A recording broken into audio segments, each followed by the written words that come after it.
Hi everyone, it is May 22nd, 2013, and for those of you who missed the conference yesterday when Microsoft unveiled the next Xbox, I thought I'd put this out there and give you guys the specs, my ideas, and my thoughts on what I think about this new machine that Microsoft is going to be unveiling later this year. Now granted, we're going to see more at the E3 conference in a few weeks, but I'm just going to give you my thoughts on what we know so far. Well, the name. Let's start with the name. They did not go with the better name of Xbox Infinity, which everyone was thinking it was going to be called, but they said this machine is going to be called Xbox One. Okay? I personally think that the name Xbox Infinity is a much better name as far as marketing goes. It has a better snazz. It's a snazzier name. But Xbox One is what's going to be called, so that's what it's going to be. Now on to the looks. The controller itself, let's start with the controller. They improved the controller. It looks a lot like the old controller of the Xbox 360, and they improved on it. They added a couple of buttons in the middle, and they replaced the X button on top. Instead of being in the middle, now it's on top. And vibration is now on the triggers also. So they improved on that, and they said they took everybody's comments and they try to improve the controller. As far as the battery goes, they didn't want the battery to be like a big lumpy battery on the back, so they try to fix that. The console itself now, to me, looks like a very huge cable box. Okay?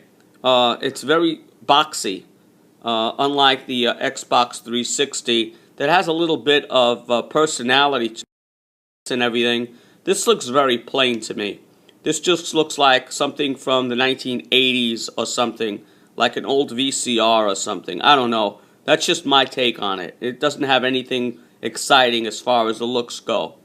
As you can see, it's slot loading. It doesn't have the slot tray anymore. I personally like the slot tray better, but you know, at least you can like possibly get to the disc, put the disc in. I never liked the slot loading tray, slot loading things. I always think that those things are going to get stuck inside with no way to get to them. But that's just my my personal view. I don't see any lights on this thing. There is a logo of the Xbox on the right-hand side, as you can see, the white logo. I don't know why they went with all white and black. Maybe they want to make it look sleeker. But I guess they did away with the green and the gold stuff, or the whatever they had before. The green is silver. But that's the console. As far as the looks of the Kinect 2.0, it's also very boxy. It is supposed to have a lot more. The camera sensitivity is supposed to be enhanced.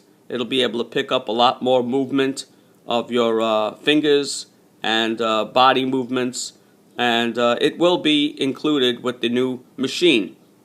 Now, with that said, the machine and the Kinect will have to be connected at all times. You know, you cannot use this machine without the Kinect, so they will have to be connected. Okay, that's why I guess they're including it together. And unlike the other machine where you could have a choice of using the Kinect or not using the Kinect, now you will have to use the Kinect if you want to use the Xbox One. Now on to the specs. Well, the specs are very powerful. This thing is going to have a 500 gigabyte hard drive. It's going to have 8-core CPU. It's going to have 8 gigabytes of DDR3 memory. The slower memory other than the DDR5 that Sony is going to have. So Sony's memory is going to be faster than what this machine is going to have. And it's also going to have, like I said, a Blu-ray drive. This is going to also have a Blu-ray drive. So you won't have to be having more than one disc at a time on your games. But the big event was pretty much focused on that this is going to be sitting in between your cable box and your TV. So how it's going to work is this thing has an HDMI in and out, and it's pretty much going to be a way for you to change channels on your TV, to view the internet, to view Skype. Skype is also going to be a new app added onto this thing. And it's also going to be a gaming device. So it's all going to be like music and movies and TV and games and Skype and internet all in one box. Now as for me, people, I don't know about you, but if I want to use Skype, I'm going to be using the iPad or the PC. It's much easier for me to use the iPad or any device you have on you than using this. I'm not going to run to the TV, turn on my Xbox to use Skype. That's not going to happen.